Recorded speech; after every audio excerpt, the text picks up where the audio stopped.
Great. So hello everyone.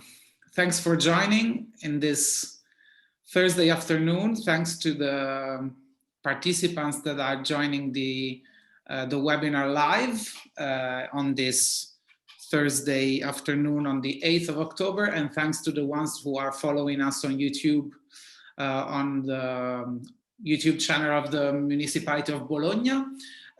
We are having our 8th, 9th, I don't remember, webinar of the series of webinars, our 7th webinar of the series that we called Find Your Way in EU.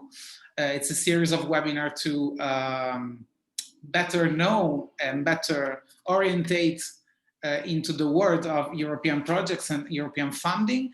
Today we have the second webinar with guests from the cultural sector, and we are meeting professionals and projects from music and audiovisual sector. I'm going to introduce our guests in a few seconds.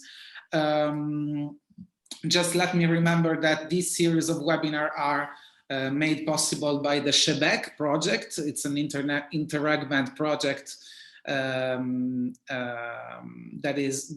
has been designed and implemented by several partners around Europe, and especially the Municipality of Bologna is the local partner that makes these webinars possible with the organization of BAM Strategie Culturali, which is a small consultancy firm based in Bologna, Italy. My name is Federico Borreani. I'm the president and project manager of BAM Strategie Culturali. We have designed these webinars together with Melting Pro, another consultancy firm based in Rome. We have already gone through a series of webinars that you can re-watch on the YouTube channel of the Municipality of Bologna. You will find there 3 webinars that design a framework of about European funding and European projects. And then last week, this week, and the following week, we had 2 webinars each week on Tuesday and Thursday to go in deep in discussing European programs of funding like Creative Europe, Erasmus+, and others. And on Thursdays, we are meeting professionals from the cultural sector and from different parts of the cultural sector. And this week, it's about music and audiovisual especially. How does it work? If you are following us live, you can also make questions through the Q&A section of the Zoom webinar that we are using to host this conversation, and you can use the chat also to let us know your questions and your curiosities about the work of our 2 guests. We will answer to you during the webinar and at the end of our time, but you can also see the recording afterwards and send your questions to our email address that you find at the end of the presentation. You will receive this presentation together with the link to our webinar in a couple of days via email. Today, our schedule of today is as follows. In a few minutes, we will start with the presentations of our guests. We had invited 3 guests today, but actually one of our guests had a last-minute problem, so it's not with us today. We are trying to reschedule his intervention for next week, but I'm going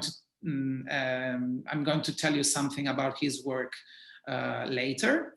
But we have still with us online, and you see them, and I thank I thank very much them for being here today with us.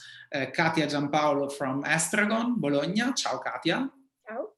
And Alessandro Gropplero from Fondo Audiovisivo, Audiovisual Fund of the Friuli Venezia Giulia region from Udine, Italy. Ciao. Ciao, Alessandro. Ciao, Federico.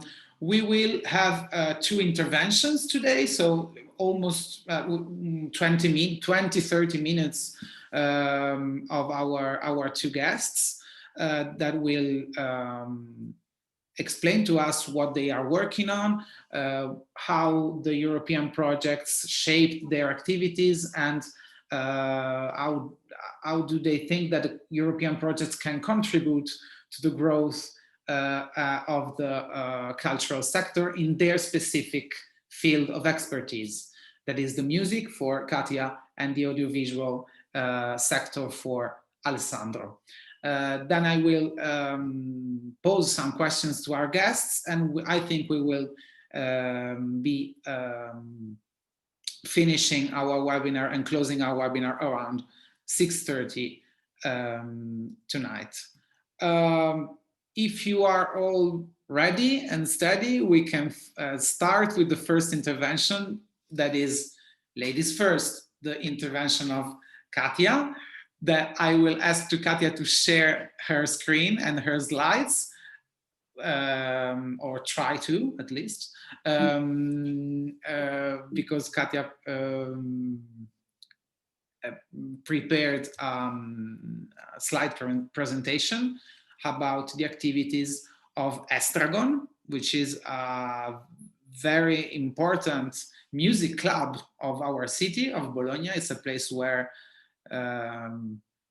most of us, many people that live in the city have passed some wonderful evenings and nights and attended some great concerts. And so I'm very glad to have Katia here for this presentation. First of all, thank you very much for having me. My name, as you said, is Katia Giampaolo. I just would like to know if you can see my presentation or not. Otherwise, Massimo is gonna come and help me. Thank you. Yes, So, if you want to put it in full screen, you would probably to click on riproduci. I think like on the right somewhere there, that play signal that you have there. mm-hmm. You can try if you want. But otherwise, we see it very, very, very good also like this. I have no idea where this button is, so I will stay this way, if you don't mind. Don't worry. Okay. Don't worry. So, what about Estragon? I work in Estragon since 1996, and the venue is based in Bologna, Italy, since 1992. As you said, Federico is one of the most known reality about musical production in Bologna and in Italy too, because of the capacity and the program, the music program. He's also well known at a European level, also for the music and the production we have done. We don't have only the venue, but we organize also festivals in Bologna and at the national scale, as Botanic, Europa Vox Festival, Irlanda in Festa, Bologna Live, and also Finger Food Festival. Irlanda in Festa is the biggest Irish festival in Europe, talking about Irish culture outside Ireland. And Botanics is a festival based in our beautiful city, Bologna, in University Garden. Europa Vox Festival is connected to a European project, and Bologna Live is the first edition of a summer festival we had this year in Parco di Villangeletti. The kind of artists who played at Estragon are, I can say, well known from an international perspective. We have, I mentioned only a few of them, and you can check them if you want later. This is just to give you an idea, the venue, when we can host the concert until February this year.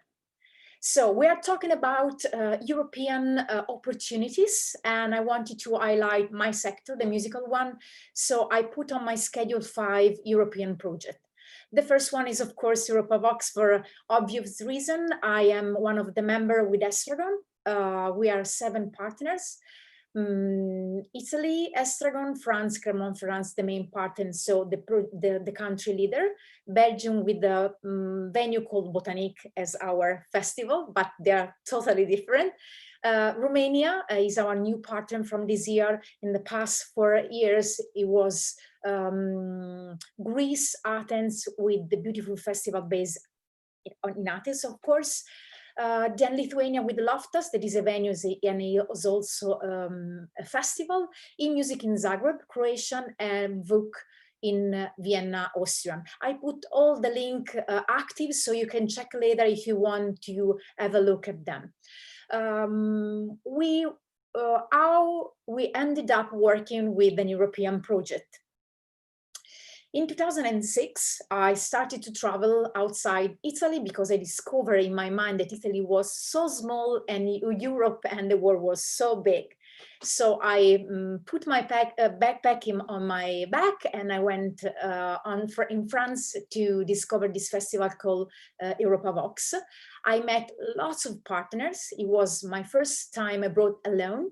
And since then, 2006, we started one time a year, 2 times a year to meet together in France or in other country to talk about how to help emerging artists in Europe to go abroad and to build a career outside their own country. After a few years of talking, we decided to apply on the Creative Europe platform, and we got a large-scale budget that is 2 million euros. I want to highlight the point that is since 2006, because I learned during these years that when you want to apply to a program to get funds, you have to add a really clear idea what you want to do. And this is the perfect example about our program that was with personal money got funds also because of the credibility that all the partners have, still have, and all the credibility of the program itself. It's not, in my opinion, my only and personal opinion, too easy to get money from European Commission to have program that has no identity or no real intention, but only if you are very keen on what you are doing. And for us, it was 10 years later, we have this project to get the money from the European Commission and the Creative Europe program. There is a platform and a website to promote emerging artists from all over Europe, from each country. We have journalists all over Europe that write articles about them. And we have a map where you can find all Europe, and in each country, the best artists selected each month. And when you apply on the platform, you will be for sure heard. I'm telling this because maybe some artists are listening to our discussion, and it is important for artists to know that every submission will be heard from professionals. And at the end of the month, we select 10 artists, and 3 of them will be our best choices of the month, and they will for sure play in one of our festivals.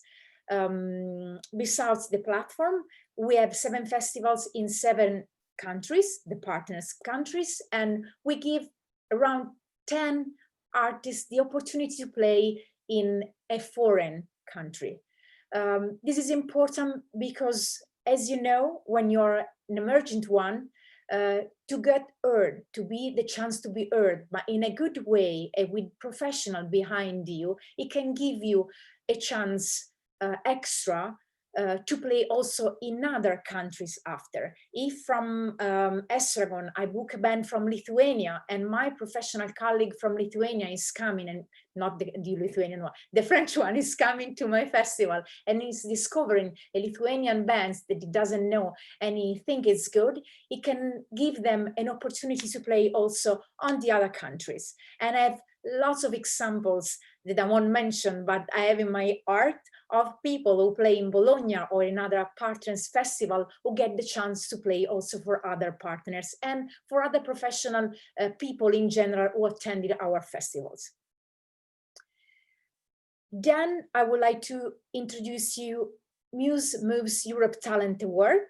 That is a new prize to sustain the music in Europe. Is an European prize for emerging talent. Is the new EBA. Before it was called EBA and now it's called this way. Each year 16 nominees from European countries will be nominated and 8 of them will be awarded in January. The selection is made through the years and it's a project connected and supported by Eurosonic and Reeperbahn Festival, one in Holland and the other one in Germany. I underline that we have, with this project, I say we have because I'm a member of the jury for this program. I've been so lucky to be called as jury members. Well, I would like to highlight that all the 16 nominees are for us winners because it's already a huge success to be nominated as best artist in your musical genre. There is a prize of 5,000 euros cash to support promo, tour, or what you need, a video, for example, or a particular needs that the band has. And there is 5,000 euros extra that you can choose to, I don't know, whatever you need in terms of advices, personal meetings, or sync, whatever you need to develop your career and your project, you can get an extra 5K euros. The jury members are from the different field in the music sector, one from the venue, and it's me as Estragon, one from the digital platform, and we have Spotify on board, one from the radio, and we have BBC 6 UK, and then we have one from the festivals, and is Giulia from Lollapalooza.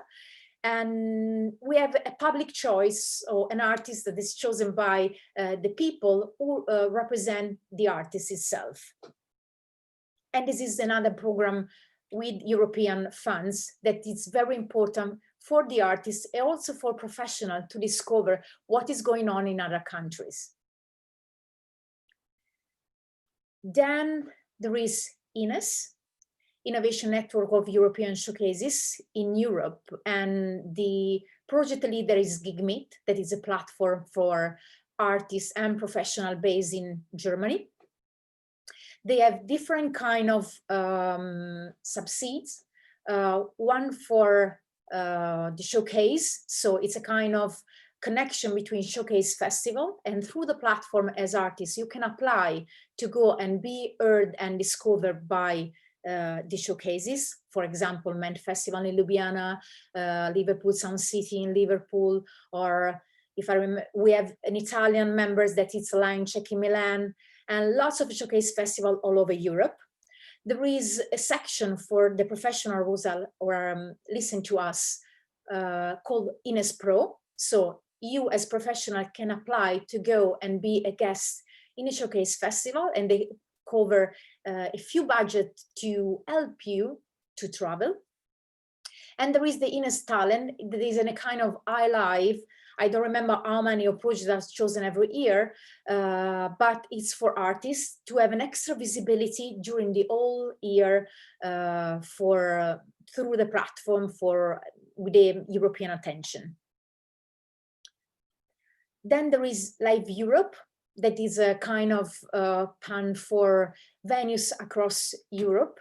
I think they have 16 members now, and again, is a very nice opportunity for artists to get discovered and to have a connection between all the venues in Europe.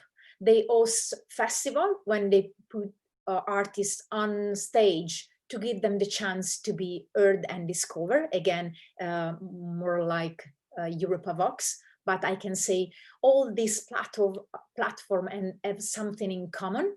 They want to give the European talent the chance to have an extra visibility outside their own country, because you can be very well known in Italy if you're Italian, in France if you're French, in Spain if you're Spanish, but the challenge and the point is, how can I bring my project outside my country to be heard in the same way I'm heard in my own country?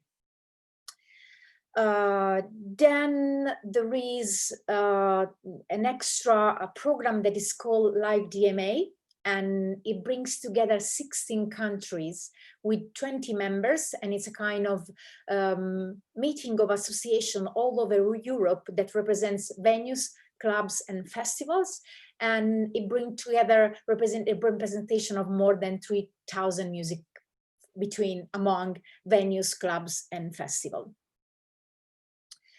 As Estragon, I said before, we are part of 2 of this program, and how we did it, I think there is a few lines that I would like to share with you very quickly. I think it's a question of having an international vision, having an international credibility, and being willing to have an open mind, because as the Italian member, we try to give them the opportunity also to discover our way to work, our way to approach the national government, the national opportunity, the national artist, the national professional. And when you're part of a European project, you have the opportunity to discover more way to do your job, more way to approach the government, more way to promote artists and to promote your own brand. And it's also an extra visibility for your own company to be part of a European project, because it means that you are not only a venue based in Bologna, known from the Italian audience, but you have a visibility and professional watching you and seeing you from outside your country. I think it's okay for me. I spent more or less 20 minutes. Thanks a lot, Katia. Thanks a lot. The presentation was very clear, and thank you. It got exactly to the point of our discourse here, of our webinars about the opportunities of European collaboration and European funding. Also because thanks to different kind of European projects, you showed to us how you can support both the artists and the professionals in your sector. There's actually the main opportunity of this European collaboration is an opportunity to grow all together, both artists and professionals. It's a question of sector, no? That works all together to grow at the international level. And I think it's just more or less the same approach that Alessandro can now introduce to us for the audiovisual sector. I invite also you, Katia, to listen with me and with us to Alessandro's intervention, and then we can talk all together about these opportunities and about other projects. Thanks a lot. Thank you. So if I can just jump in, thank you, Federico, for having me here today. And thank you, Katia, for making my life very, very complicated now, because I didn't prepare such a wonderful presentation. So it's going to be a sort of like conversation with you and with the participants, the online participants attending this webinar. What I can do probably is just sharing the website of the events that we are somehow working on with the Friuli Venezia Giulia Audiovisual Fund. Let's see if I can also be able to do that, so that maybe we can navigate on this. So basically, yes, my name is Alessandro, and I'm responsible for the international policy of the Friuli Venezia Giulia Audiovisual Fund. The Friuli Venezia Giulia Audiovisual Fund, it's a regional fund based in the Friuli Venezia Giulia region, which is a region in the northeast of Italy. So we are very, very close to Slovenia, Croatia, Austria. And basically this location, this being in this part of the world, somehow affected and influenced a lot all our activities in the past few years. We've been set up in 2007. And since then, I've been responsible mainly for the, let's say, for the creation of a policy, an international policy that could have an impact both locally and internationally. And this is basically the whole idea of my session today, is basically really to try to focus on the impact that the international activities can have on a professional career for a film professional before attending them, during the initiative, so while you are joining these programs, and after, so once you've been selected to this program, what comes after. So basically, starting from the presentation of our fund, the main goal of our fund is to support the companies and film professionals from the Friuli Venezia Giulia region. And the main idea since the very beginning, we had a very clear vision since the very beginning, because basically our idea was a combination of financial support for developing and producing films. But at the same time, we created a lot of different and complementary training and market activities. And if on the one hand, the funding part seems somehow to have a very short-term perspective, which means the moment you get the financial support, basically you achieve your goal. All the other activities are more part of a mid-long-term perspective. And this is something that you will have to consider as a film professional to do for the rest of your life. And in order to have sustainable company, it's always essential for you to combine these activities. Well, I will not mention anything regarding the guidelines of our funding programs, because it's not really relevant for the discussion today, but I will try to highlight how the series of our international activities, especially those supported by the Creative Europe program, proved to have a great impact on a local and on an international level. And I will also try to explain why these activities are vital to any professional working in the film industry, exactly like the financial support you get for your films. So basically here at the bottom of the website, you can see that there are several international activities that I mentioned. And I will start with the one called Ties That Bind.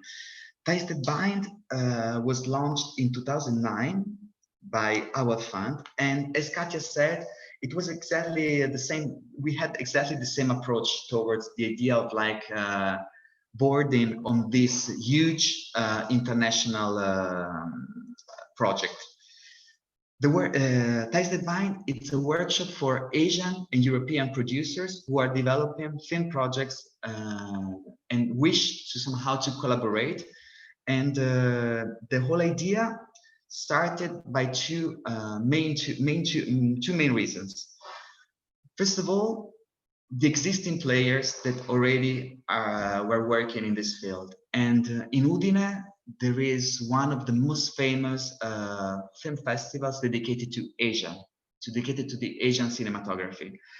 And this was like, since the beginning of our fund, we were always in discussion with them about the possibility to do something connected more to the industry world.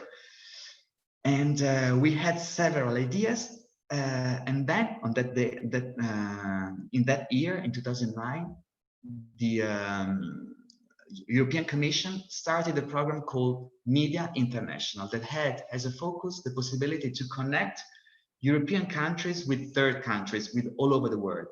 And there were different, let's say, guidelines. One of them was really focusing on training. So first of all, we said, okay, this is exactly in the same direction that we wanted to go, because we knew that our starting point was clear. In order to connect two continents so different, not only culturally, but also in the rules of the game, such as, for example, funding and distribution opportunities, it was important to first know and explore each other. So basically the idea was exactly in line with what Creative Europe at the time called Media International wanted. The second thing was really, as also Katia already mentioned, the choice of the partners. We immediately thought that, of course, it was very clear that our logical partner in the region and in Europe was the Far East Film Festival of Udine.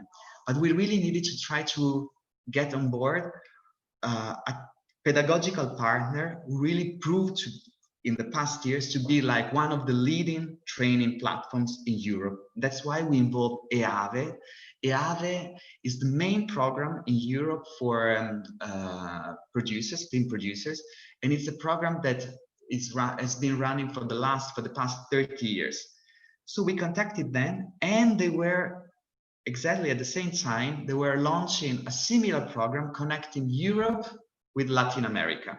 And so when we proposed them the idea to have a sort of like mirror program with Asia, they immediately agreed on this idea. So we only needed the Asian partner. And obviously, thanks to the connection of the Far East Film Festival, we tried to think that we wanted to work with the festival, the main festival, Asian festival, that somehow is dedicated to independent cinematography. And that's why we got on board the Busan International Film Festival, which basically normally runs exactly on those days. So normally I would have this conversation on the other side of the world, but unfortunately also this event is going to be online. So this year, no Busan for me. But so basically we had the 4 partners and we only needed to discuss the format.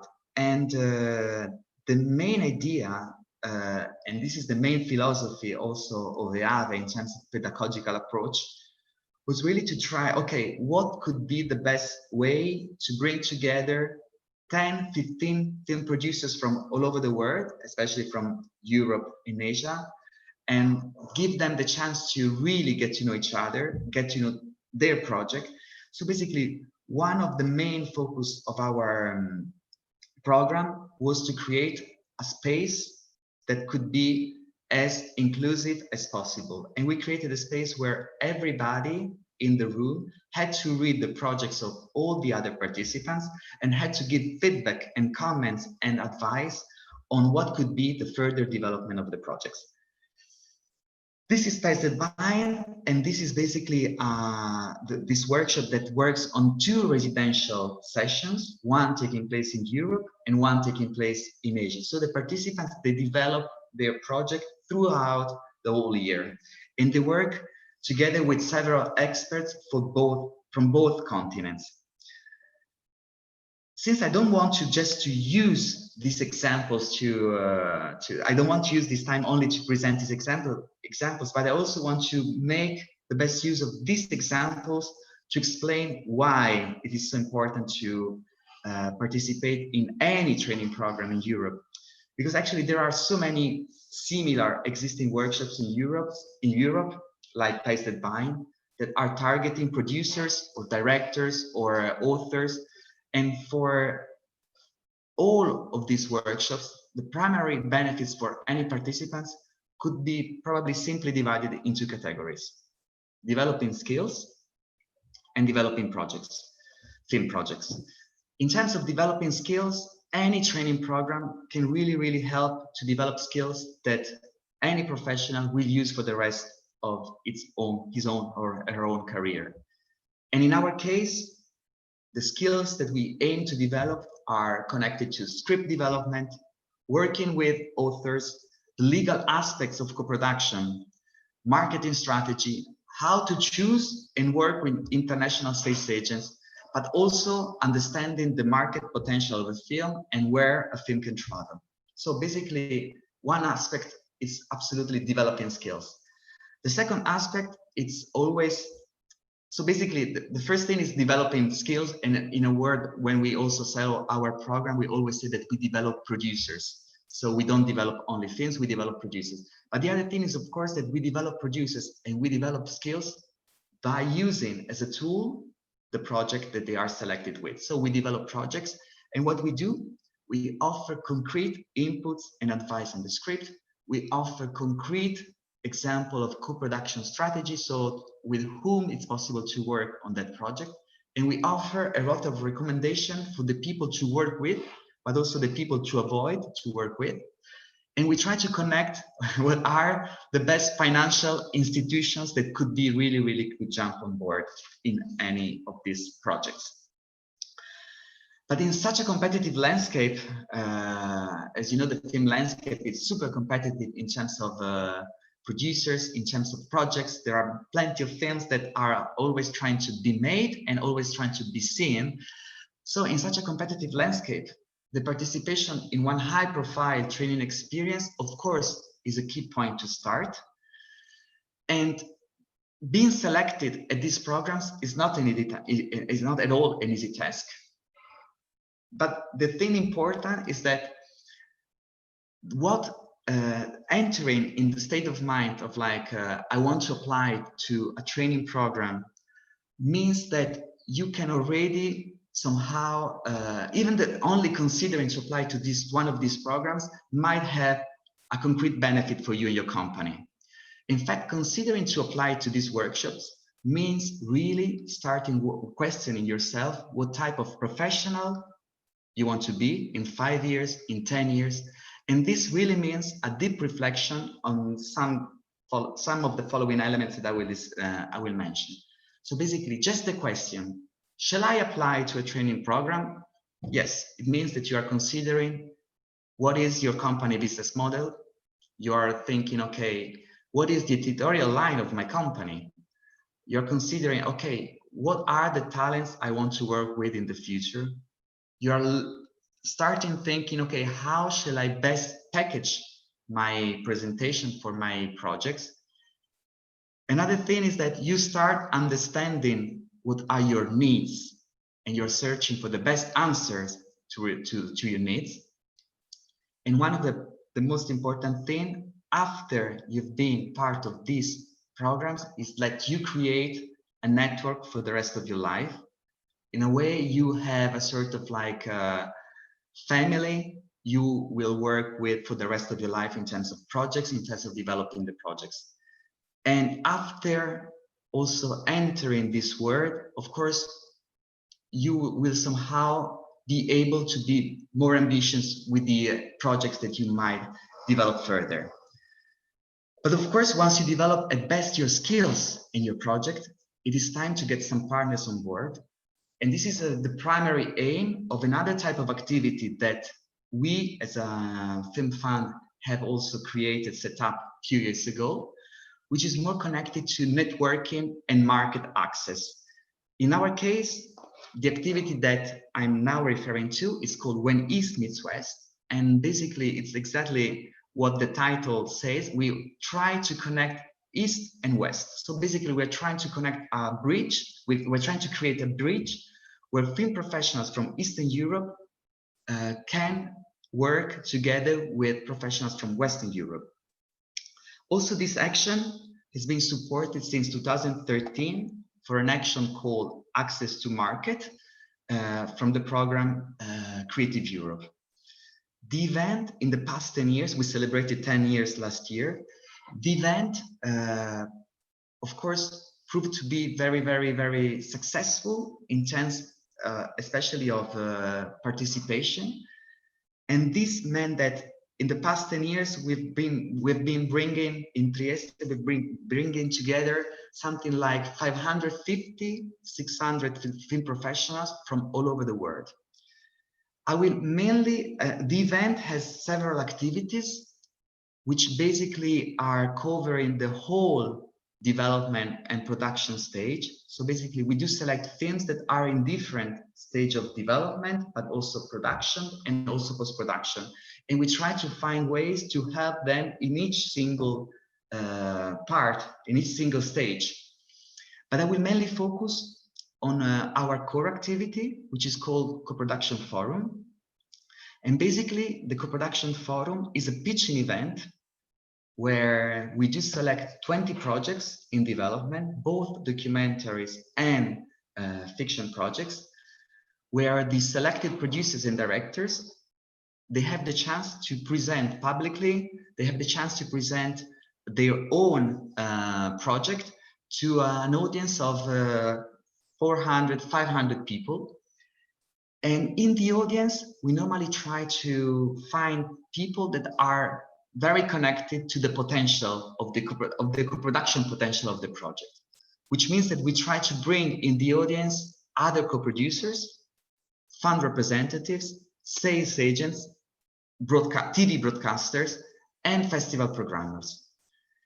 The whole idea is basically also here, what we try to do, we have somehow also here several goals that we try to achieve by selecting the projects and presenting the project.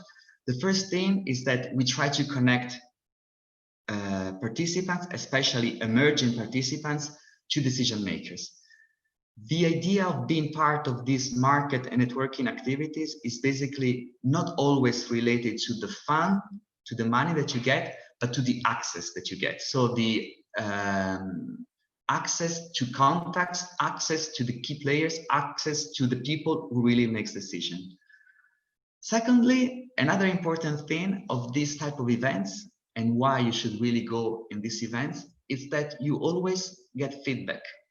Basically, the whole program is structured in a way that we have the pitching session where every project has something like 5 minutes to publicly introduce their project, but then we pre-schedule 30, 40 individual meetings per each film with all these decision makers. And in each single meeting, every team gets a different feedback, a different advice, a different opinion, a different comment on any aspect of the project.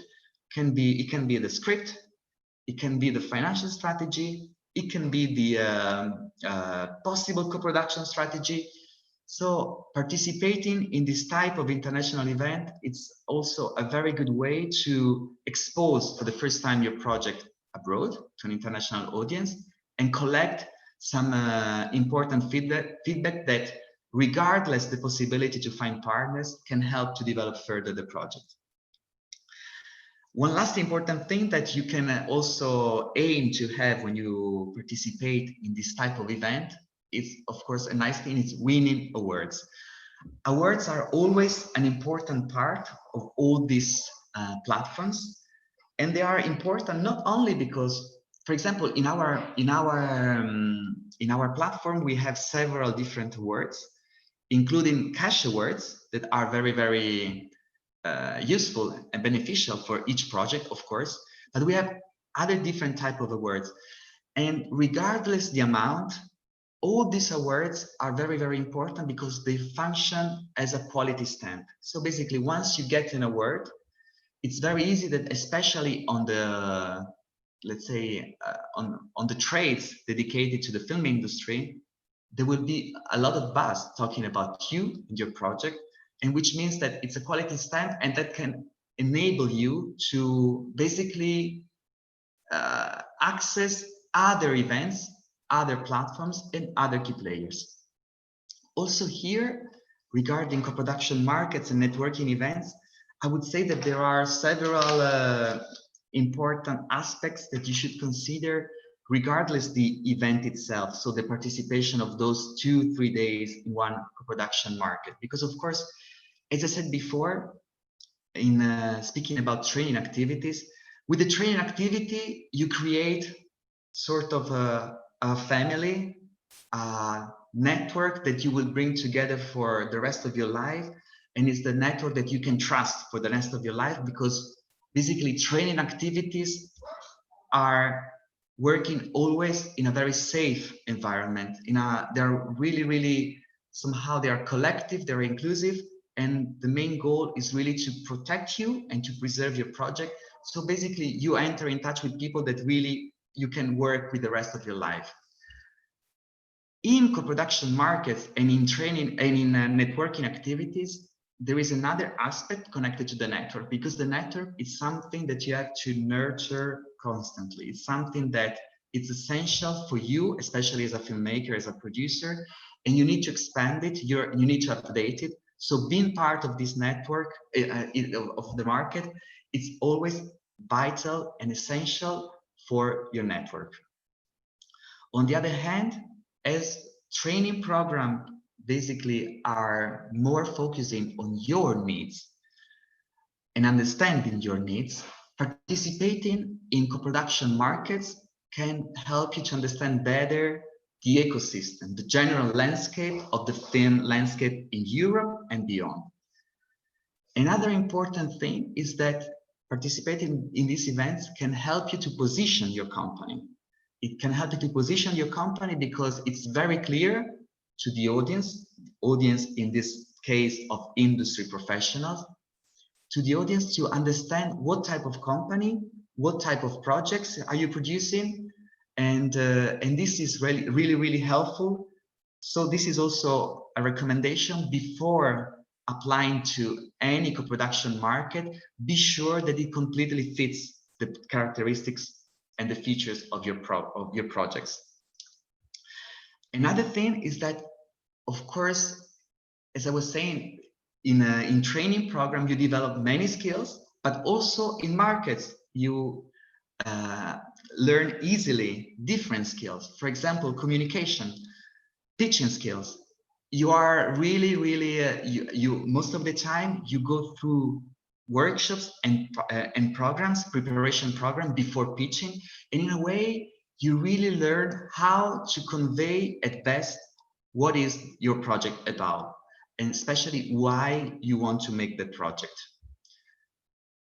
Finally, co-production markets always include a program of panels, case studies, seminars, webinars, and this is always the best way to learn best and next practices. So it's a very good way to understand what is the actual situation of our sector, and it can function as an inspiration for the future. So co-production markets are a sort of engine towards the future. And this is why you really need to consider to travel as much as you can and be part of those events. I think I basically highlighted all the basic information I wanted to mention. I'm not sure I was always clear. I hope that now we will have the chance with Federico to put some order in what I just said. But basically what I really want to repeat before then we continue with some questions and other points of the discussion is really that for anything professional, it's super important to combine these three ingredients: funding, training, and market activities. So Federico, if you have any further questions afterwards, especially I didn't explain what was our approach towards these applications for Creative Europe, but I'm also happy to share this because it's exactly the same thing. The way we think about how to write a project for international support is exactly the same way as a film professional should apply for his or her own project for the Creative Europe program. Thank you, Alessandro. Your two interventions are both super interesting, also because I think Katia and Estragon, they moved from from the sector as a cultural operator in the music industry, in the music field, as a producer of events, of services, of music production. Whereas the Friuli Venezia Giulia Film Fund is, we can say, it's a stakeholder that works on a different level, no, in the field of audiovisual, because you are organizing training courses, you facilitate market activities, so you are on a different place in the value chain, we might say, of your sector. But nevertheless, your two cases are similar in this sense, because you both highlighted very well, I think, the value of networking, the value of training, the value of market activities in your field of expertise. So I don't know if you agree, but I heard a lot of similar keywords in your two interventions. So I think that your two interventions reinforced one each other and the opposite. So really, thank you both of you. I had the curiosity to ask you directly for an advice for all the guys that are listening to us, mostly on YouTube, maybe next week, and that are working around Europe as small organizations or associations or firms in the field of film production, for example. We have quite a lot of producers of film documentaries and different formats in the audiovisual industry, and we have Katia also in our group of firms. Quite a lot of firms that works in the music sector, doing, for example, services for the music sector, like for the music industry. So a bit more like Estragon, but maybe small and new and in other regions of Europe. And I was curious to ask you for an advice. So if you were them, which kind of, for example, networking platforms online you would attend, which kind of events you would, how can I say, you would attend, but also you would take take into attention, like you would be sure not to miss, in this sense. Maybe there are some interesting newsletters you can subscribe, or just Facebook pages you can watch for. Just some tips and tricks from an organization like yours that is really covering a lot of networks around Europe in your field. Katia, would you like to go first? I'm going first because the lady first. Yeah. Yes, a small but consistent difference between the audiovisual and the music sector. In the music sector, in our sector of music, that is the alternative one, not so many funds or money are given by government and at European level, because it's always been more for theater, dance, and cinema.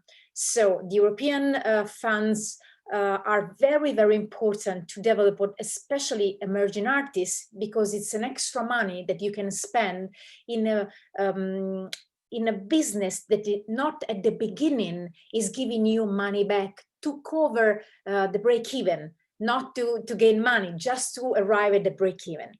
So if I were Katia 10 years ago or 15 years ago, I would say to the the new Katia would say to the old Katia, go to participate to this kind of event Alessandro mentioned before, because networking, in my opinion, is the key of everything. Meeting people can be the next step to arrive to meet other people that it wouldn't be possible to meet otherwise. So, for example, there are lots of Facebook or internet website, as I mentioned before. On the link, you can find lots of tips, opportunities, ideas about what to share and how to share your experience, and how to get funds to go abroad, because it costs money. But if you think about, oh, what I want to do in my life, I would like to work at a European scale. Maybe instead of spending money for things that can be considered as an extra, to invest 1,000 euros, 800 euros to travel and to attend some showcase festival where there is a meeting between professional and artist. So, for example, Eurosonic in Groningen at the beginning of January for the music sector is the best opportunities for a professional to meet other professional, to gain visibility for his own company, for himself or for herself, to attend a panel and discussion where you can discover what's next. One can be done in the future, what's the new skills and opportunity that you can have, and you can meet also artists. So it's the perfect situation when with your brand you can get opportunities, meetings, visibility, and you can put a mark on your big change in your career. And you know, at the beginning when I was traveling, I was alone, I was very shy. So one other tip I would give is, do not be shy, because no one is there to bite you, but everyone is there for the same reason, to meet other people. So there's nothing wrong in going to a person you don't know and you say, hi, I'm Katia, I'm from Italy, nice to meet you. You won't be bite, no one is gonna say, stay away from me. So go outside your own country to this kind of events, being an open person to meet other professionals, and being also smart to do as much as possible, because this kind of event lasts 3 days usually, and from 8 in the morning until 2 a.m. in the night. So it's a very long process of input and notes, but you come back with the kind of feeling that you know more, you are a better person, and you have lots of people to get a feedback with by email, because once he's talking to you, Federico and Alessandro and all the people, without having shaken our hands and having seen face-to-face in reality. Another thing is when you go and you see, do you remember Katia at Estragon.it? It's me. Let's talk together. Let's share a cup of tea or a cup of coffee, and let's have a conversation. It's always good to meet people face-to-face. It's strange to say it nowadays because we are forced not to leave our apartment, but one day we will be able again. And for me, it's been the best practice that helped me to develop all the knowledge that I have today. Thank you, Katia. Same question for you, Alessandro. But I can just, oh, sorry. No, go. No, if you wanted to ask something else, no. I was curious also to know, since the value of networking is very clear from all your words. Of course, we are in a sad and strange period to talk about networking in person and to talk about European networking, because these last months have changed everything in the way we work and in the way also we network. We were connected a lot before. We are even more connected now, and we are constantly seeing each other in these weird boxes. And this cannot substitute real life networking, especially in the culture sector. And I'm sure that you agree with this. But but maybe for in some parts of our work, this situation can speed up something or accelerate some innovation. I was curious also to know, since you are really a professional of networking, if you have some, I don't know if you have thought about it in this month, and what are your reflections on this? Sure, thank you, Federico. No, we thought a lot about that, since many of the activities that we were used to do on site, they suddenly became online and digital and virtual.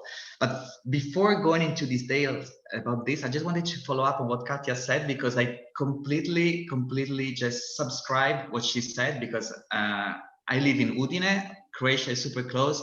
In music is one of the festivals that I attend almost every year. So it's one of, and I do completely agree that you come back, you feel you are a better person, you are in love with your friends, and it made me believe, and it made me say, oh my God, music festivals are much better than film festivals. But don't say this to my colleagues. So no, for sure, yeah. And another thing also, just like answering what Katia was saying about the fact that it's true that the film industry, in a way, we are lucky to have a very, let's say, structured system of financial support in all different parts of the value chain, from development, production, distribution, exploitation of the rights. So basically, we really have to be thankful to all these public institutions, from a regional, national, supranational possibilities. What we are, in a way, we are very envious of the music world, is that it's something that we are still trying to fight, because basically music was able to find the ways to, let's say, find a solution to what was the major problem of like the whole, let's say, system of like distribution of albums. Like the selling albums maybe was not the main financial sources nowadays for music bands, and festivals and live concerts are a concrete answer to this problem. We in the film industry, we are still really struggling to find a solution for the distribution and to make films visible and let's say reachable for everybody. So this is something that we still have to learn. Of course, the format is different. Of course, the experience is different, but still it's something that we didn't really manage to solve. Coming back to advice, general advice, I think that for any producer, young, emerging producer, what I normally say to our local young producers, I think that it's always important not to think about your single project that you are developing, that is the most important project of your life and you need to do it at any cost. No, to have a strategy in terms of company, because a company will never rely only on one single project, and neither your career. So really to have a sort of strategic planning of what type of company you want to have. And from that, it's like, what type of producers I want to be, what type of projects I do like, but not simply the like, I like that film or I like that. Really like, what is the motivation for you to embark in a journey with a director, with a writer for 3, 4, 5 years of your life, to spend all this time with them, and really like what you want to achieve at the end of that journey. So it's not only a personal, selfish need, but it has to have something bigger in the picture. So this is for sure like a strategic planning and the awareness of the, let's say, the possibility for the film to reach someone, even if it's just one person. The other thing, I think that it's important, and this is in a way, I think that there is a jungle of co-production markets, there is a jungle of film festivals, and I would really recommend all the young producers to try to be part of those markets as much as they can. And I would not start, I think this is a classical, I don't want to say mistake, but this is a classical way that most of the producers do. Okay, let's go to Berlin and let's go to Cannes. Of course, these are the two main markets in the world. And of course, the whole industry world is there. And of course, you get to have many meetings, and it's like super long days. But it's super long days if you're already part of that world. You can easily get super lost in those events, because basically there is no clear rule, there is no clear venue, and it's very spread. So I would recommend to start with your local events, like attending the local events, attending the local co-production markets, getting to know who are the key players, first of all, in your region. Get really well to know so connect to your local key players, and then understand how that region can really take you somewhere else through local events.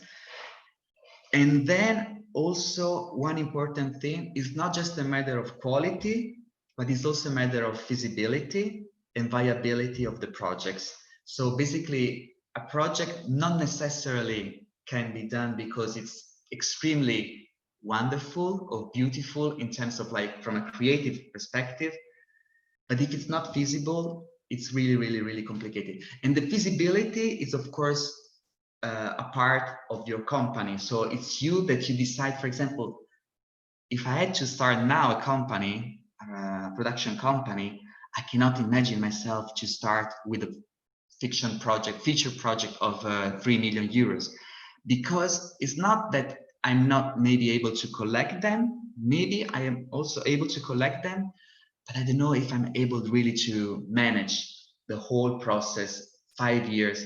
So I think that really starting like with small steps is the best, is really the best way. Speaking about the digital transition, of course, it was when I remember that we were in Berlin when there was the first news about the pandemic, and we were all very scared. Also because really the film industry is completely based on networking. It's completely based on hugs, basically. So I think that in that moment we realized, oh my God, something is happening and it's gonna hit us. And it was terrible because an event, for example, like Ties That Bind, we will have to completely restructure. And not only that we had to postpone it because it was supposed to be in April, and we were kind of optimistic and say, okay, maybe let's wait the end of the year. So maybe basically next month, we will have a completely online workshop with 2 time zone difference. So the workshop, of course, will have a lot of complications. And we had to think really how to reshape it, not only in terms of contents, because of course, I think that once you have a strong identity in terms of content, it's not that the thing that you really need to change, but it was like in terms of format. We wanted to try to find ways to create the proximity between participants, the complicity between participants, the alliance between participants, and this is what we are trying to work on. And this is the most, I think, challenging thing. I think that for business, online works super well. You are very focused, you take your time, and you take meetings because you're really interested. So also speaking about the film industry, I often hear that there are a lot of tourists in terms of film industry that they like to travel in the different events, but maybe they are not so interested in the projects, in maybe become partner of the project. I think that so for business is super good, but in order to recreate the human exchange, the contact, it's the highest and biggest challenge. We are working on that. So this is like what we are trying to do. And this is also what we are trying to do for Venice Meets West, to create hopefully an hybrid event, completely different, where we will, of course, sacrifice something. But what I feel, and the way we are already presenting the event, we announced it last week, so we are now working hard on this, is that it's not going to be a reduced edition. It's going to be a special edition with a lot of new things. So for me, it's like in this situation, we don't know, we are not sure of anything, but anything is possible. So do you agree, Katia, with that, about this crazy phase that we are living, that anything is possible, even if it's so hard to imagine right now?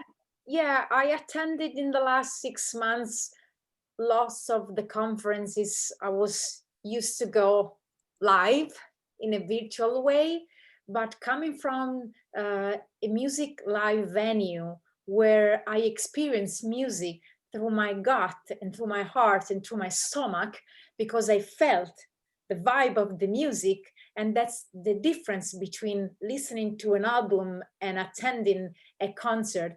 It's difficult to think about an hybrid attendance of a concert or a streaming concert or whatever concert that is not a live performance in a real place.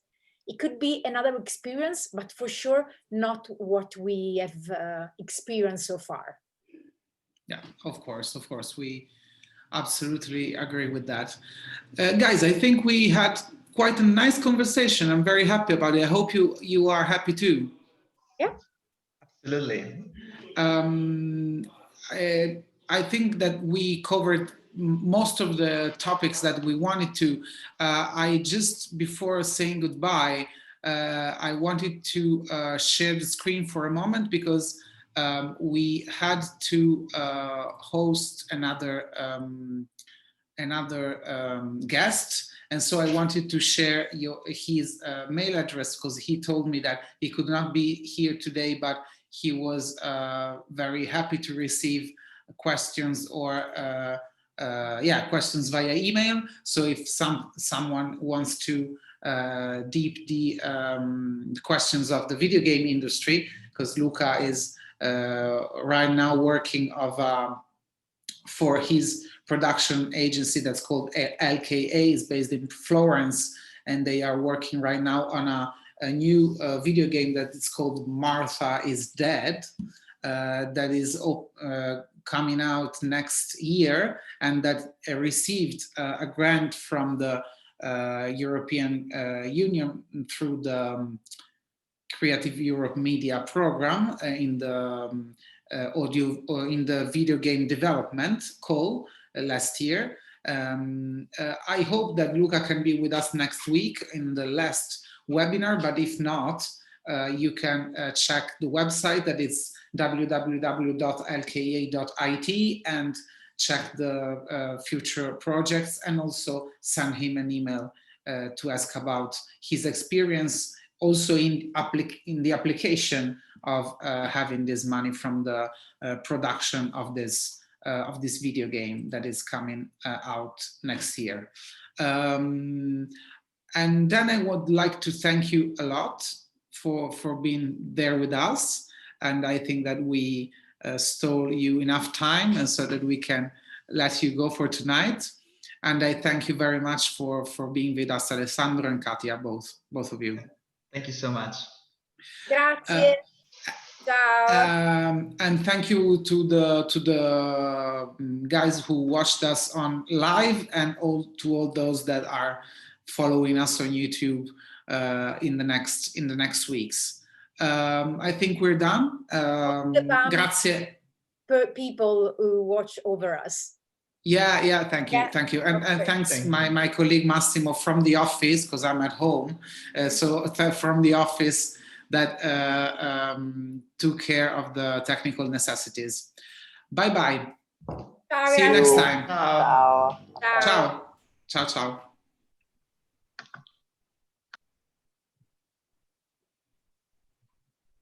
Stop recording.